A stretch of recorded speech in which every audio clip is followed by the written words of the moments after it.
Okay. Right students. So ఈరోజు మన ఈ కరెంట్ ఎకానమీలో ఇది ఫస్ట్ వీడియోను స్టార్ట్ చేస్తున్నాం. రైట్. సో ఈ first video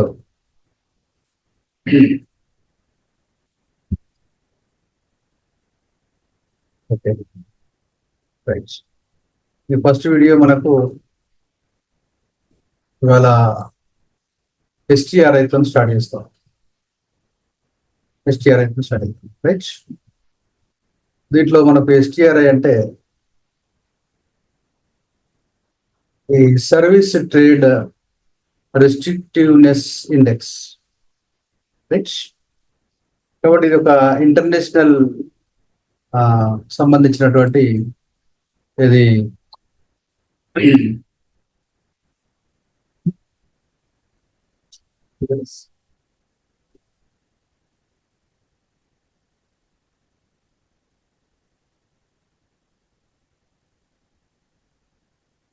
okay. So internet సంబంధించినటువంటి ఒక ఇండెక్స్ ఇది. సో అంటే మనము ప్రతి ఇండెక్స్ పైన అవగాహన కలిగి ఉండాలి. ఎందుకంటే ప్రపంచంలో ఎకానమీ పైన రకరకాల ఇండెక్సెస్ మనకు వస్తూ ఉంటాయి. కాబట్టి వాటిపైన పూర్తి అవగాహన మనకు కలిగి ఉండాలి. ఎందుకంటే ఇలా మనం ఎస్సే రాస్తాం, ఇది సివిల్స్లో కానీ లేదా గ్రూప్స్లో కానీ రాసినప్పుడు ఏమైందంటే వాటిపైన అవగాహన ఉండాలి. రైట్. కాబట్టి దానికోసం ఇవాళ మనం ముందే చెప్పినాము, అది పేపర్, అది మ్యాగజైనా, రైట్స్ అనేది మనకు అనవసరం. ప్రతి ఒక్క అంశము ఇవాళ ఇక్కడ కవర్ చేసే ప్రయత్నం చేస్తాం. ఇందుకోసం మనం ఇవాళ STRI service trade restrictiveness index 2024. Okay. Right. కాబట్టి ఇక్కడ ఇండెక్స్ యొక్క ముఖ్య ఉద్దేశం ఏంటంటే ఇలా సేవా రంగం లోపల వీటి తీసుకునే రీఫార్మ్స్ గురించి వాళ్ళు డిస్కస్ చేస్తూ ఇది ర్యాంక్ ఇస్తూ ఉంటారు. అది దీంట్లో ఒక ముఖ్య అంశం.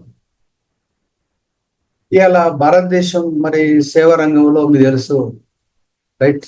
సేవా రంగంలో ఇవాళ ఇది దాదాపు ఒక 54% మీకు ఇది జీడిపిని వీళ్ళు ఇస్తున్న విషయాన్ని మనం అర్థం చేసుకోవాలి.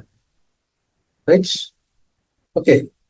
బట్ 54% మనం జీడిపి ఇస్తున్నాం కాబట్టి సేవా రంగంలో భారతదేశం అత్యధిక ఆదాయాన్ని పొందుతున్న విషయాన్ని మనం ఇక్కడ అర్థం చేసుకోవచ్చు. కానీ మనం ముందే డిస్కస్ చేసినాం, ఒక దేశం సత్వరవృద్ధిని సాధించాలి, ఒక దేశం అభివృద్ధి చెందుతున్న దేశం నుంచి చిన్న దేశంగా మారాలి. ఓకేనా? సో అంటే తప్పకుండా సేవల కంటే ఎక్కువగా వస్తువులకు ఇంపార్టెన్స్ ఇవ్వాలని నాకు తెలుసు ఆ విషయం. సరే, ఇది సర్వీస్ బేస్డ్ ఎకానమీ అనేది మనం చేసినాం ఆదాయం పరంగా, మరి ఉపాధి పరంగా agro based economy.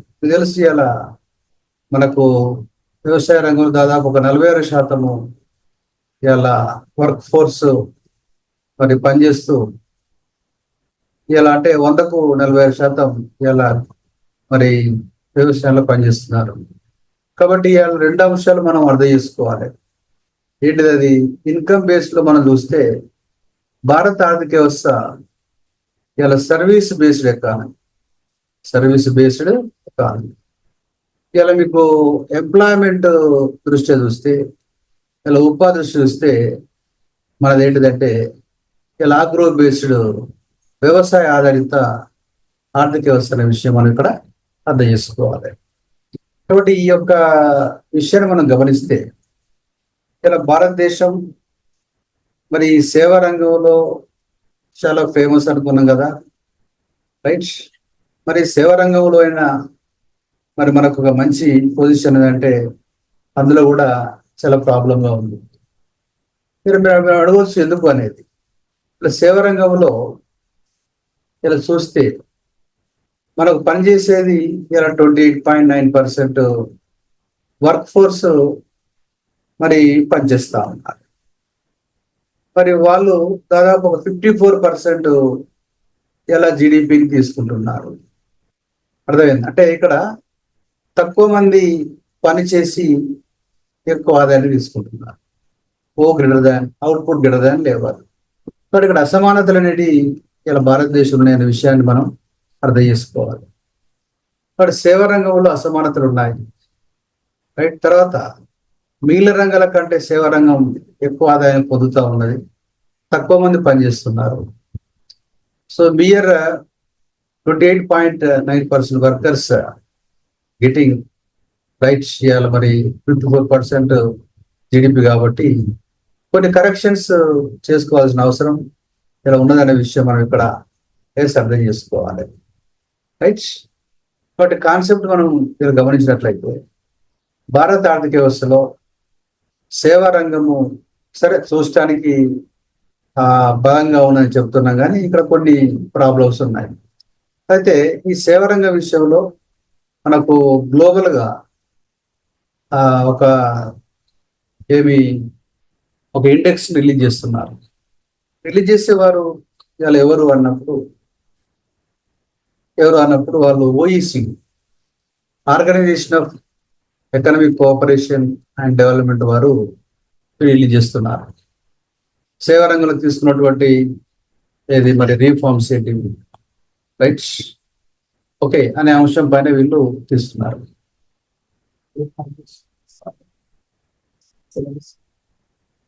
Right. But ఇక్కడ కాన్సెప్ట్ మనం గమనించినట్లయితే ఇవాళ మనకు మీరు గ్రూప్ 1 ఎస్ఏ రాసేటప్పుడు కానీ, సివిల్స్ మెయిన్స్ రాసేటప్పుడు కానీ ఈ మెటీరియల్ మనకు పనిచేస్తుంది. ఎందుకు అంటే ఎస్టీఆర్ఐ ఏంది అని ఒకటి కొత్త అంశం ఉంటుంది, అర్థమైంది. కాబట్టి ఇది రిలీజ్ చేసేవారు ఎవరండి? Organisation of economic cooperation development అనే సంస్థ రిలీజ్ చేస్తున్నారు. వాళ్ళు ఈ సర్వీస్ విషయంలో ఏ రకంగా ఉన్నది అనేది దాదాపు 22 అంశాలు 220 సెక్టర్స్ వీళ్ళు ఇక్కడ పరిగణలోకి తీసుకొని గణిస్తూ ఉన్నారు. అయితే ఇండియన్ పొజిషన్ ఏంటంటే 48 ర్యాంక్ ఉండే 50 కంట్రీస్కి, ఇది 47. ఒక నాచ్ అంటే ఒక పాయింట్ మనం మెరుగైన విషయం మనం చేసుకోవాలి. బట్ విషయాన్ని మనం గమనించినట్లయితే ఇవాళ భారతదేశం, రైట్, మనము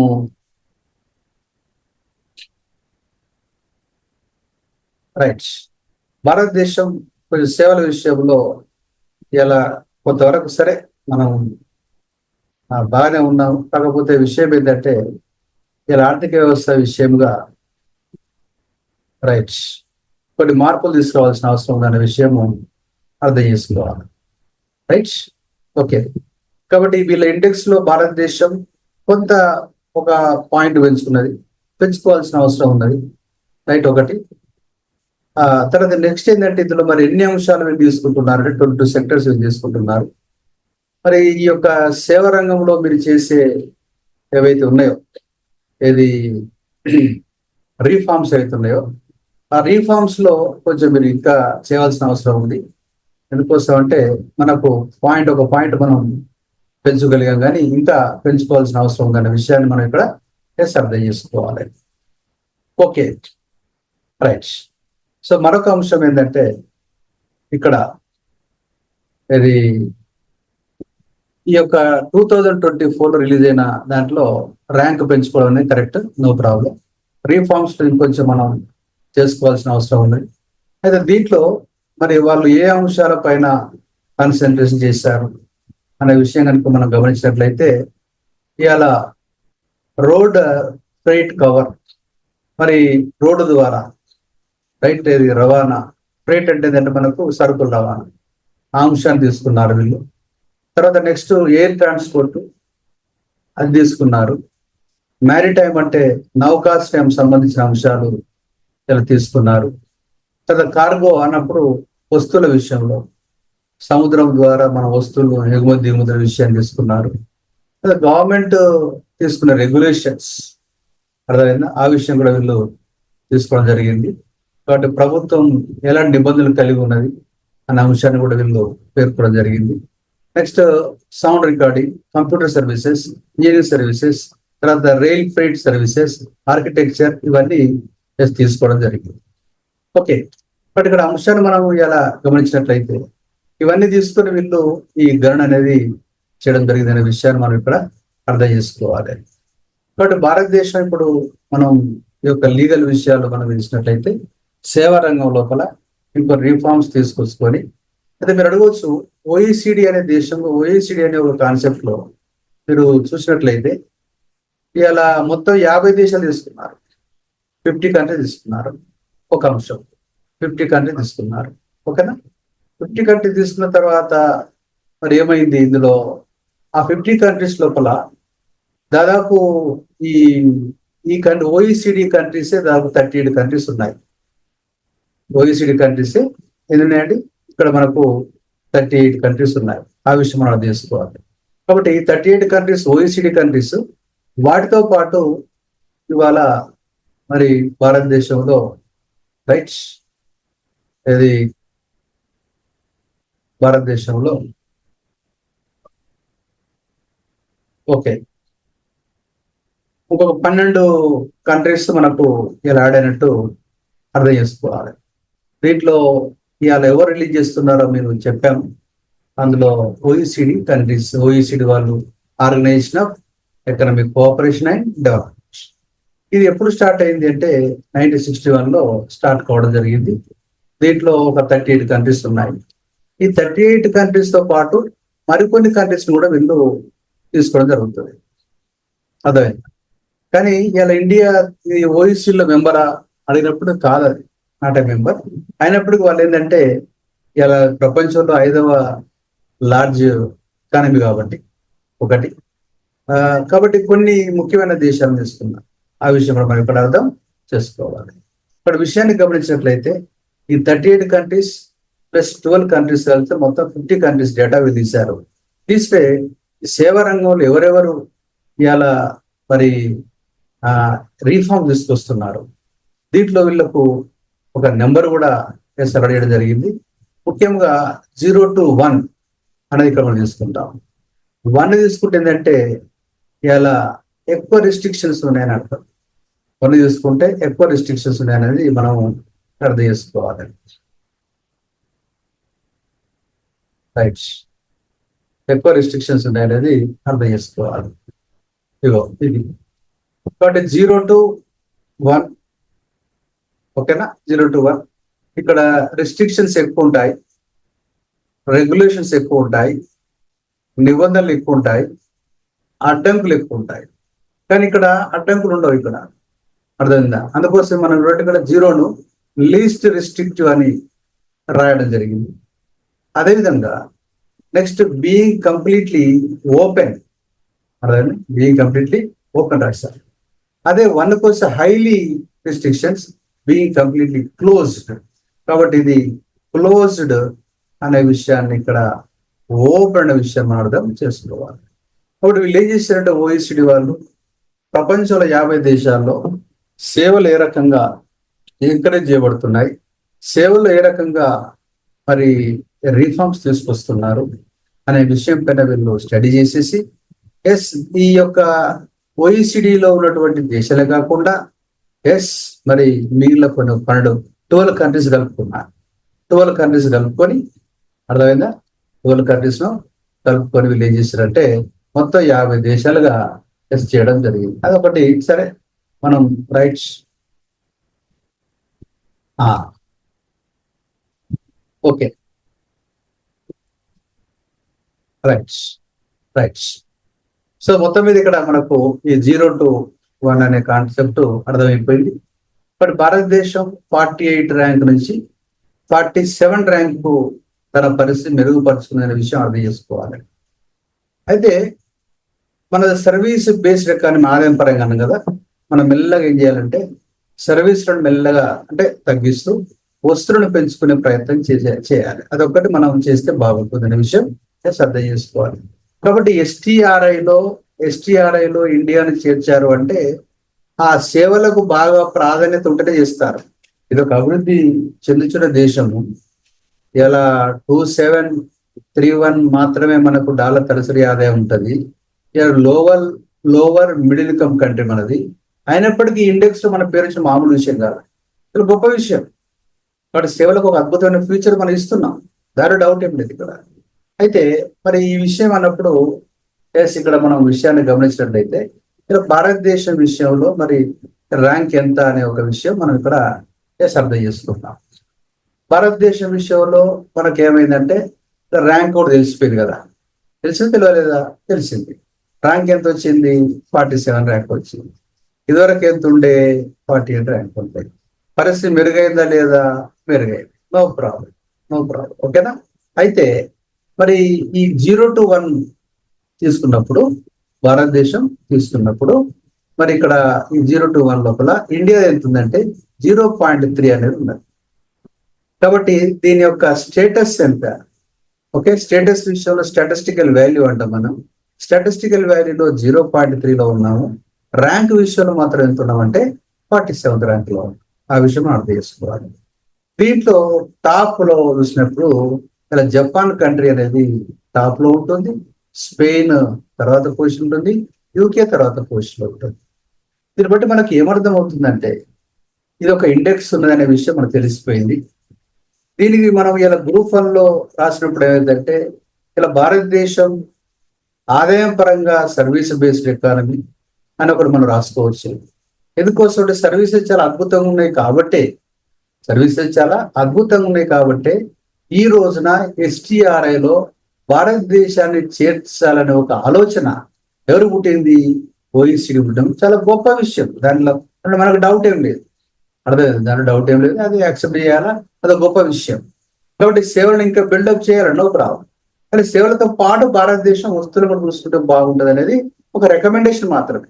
అంతేగాని సేవలను తగ్గించడం ఇక్కడ కాదు అనే విషయం అర్థం చేసుకోవాలి. బట్ స్టాటిస్టికల్ వాల్యూ ప్రకారం 0.3 ఏది 0 నుంచి ఇవాళ 1 విషయంలో, తర్వాత 50 కంట్రీస్ లోపల భారతదేశం 47లో ఉన్నది. ఇంకా తను రీఫార్మ్స్ తీసుకొచ్చేసి, ఇంకా సేవారంగం రీఫార్మ్ తీసుకొచ్చి సేవారంగాన్ని బిల్డప్ చేసేసి తన ర్యాంక్ ని ఇంకా మెరుగుపరుచుకుంటే బాగుంటుంది అనేది కూడా ఒక అంశం. ఇది కూడా మనం అర్థం చేసుకోవాలి. ఓకేనా? రైట్. సరే, ఏదైనప్పటికీ ఈ ఎస్టీఆర్ఐ అనేది మనం ఫస్ట్ అంటే మనం ముందే చెప్పాము. ఈ యొక్క ఏదైతే మనం ఇది ఈ యొక్క కరెంట్ ఎకానమీ తీసుకున్నామో, కరెంట్ ఎకానమీలో ఈరోజు ఇచ్చేది ఫస్ట్ ఒక అంశం.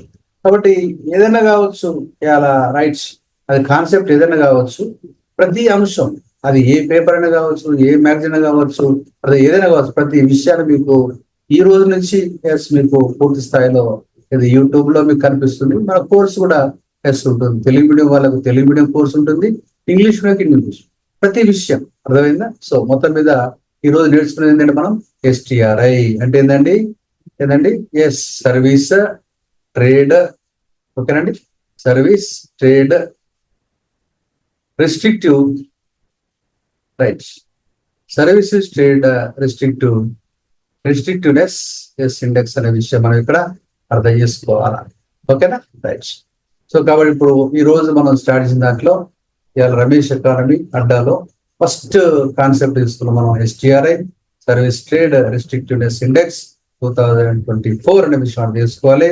మరి ఎవరు దీన్ని ఎలా అంటే రీఫార్మ్స్ ఎట్లా చేస్తున్నారు అనే విషయాన్ని మీరు చెప్తారు. కాబట్టి ఓఈసీడీ అనేది చాలా అంటే డెవలప్డ్ కంట్రీస్ లో కూటమి అండి. ఇలా భారతదేశానికి 1991 కంటే ముందు ఓఈసీడీ దేశాలతో బాగా సంబంధాలు ఉండేవి.